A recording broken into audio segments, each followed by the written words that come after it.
আমার অনেক ইচ্ছা ছিল আমি ডিফেন্সে জব করব। এখন আমি বর্ডার গার্ড বাংলাদেশের একজন গর্বিত সৈনিক হতে পেরে আমি নিজেকে খুব ধন্য মনে করছি। পুরুষ সদস্যের পাশাপাশি আমি নারী সদস্য হিসেবে বাংলাদেশের ভূখণ্ড রক্ষার্থে আমি নিজের সর্বোচ্চ দিয়ে চেষ্টা করব। আমার নাম নুখিংসাই মার্মা। আমার এখানে আসার পিছনে আমার পুরো ফ্যামিলি আমার পিছনে উৎসাহ দিয়েছে, আমার মামিরা আর আমার মা বাবারা সবাই আমাকে যথেষ্ট সাহায্য করেছে এখানে আসার জন্য। আমাদের বাড়ি হচ্ছে বান্দরবান, এখানে পাহাড়ি অঞ্চল, আমাদের পড়াশোনা কষ্ট হয়, আমাদেরকে মাইলের পর মাইল হেঁটে আমার দূরে পড়াশোনা করতে হয়।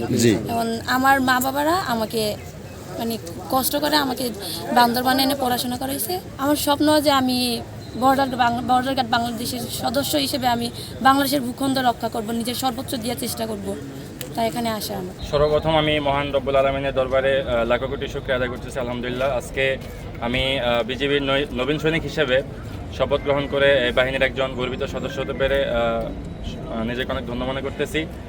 আর সেই সাথে আসলে মানে সেরাদের ভিতর থেকে সেরা হওয়াটা সত্যি অনেক কষ্ট ছিল।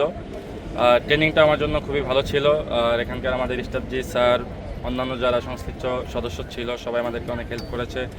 আর বিশেষ করে আমি আজকে শ্রেষ্ঠ রিক্রুট হওয়াতে আমি অনেক আনন্দিত এবং গর্বিত।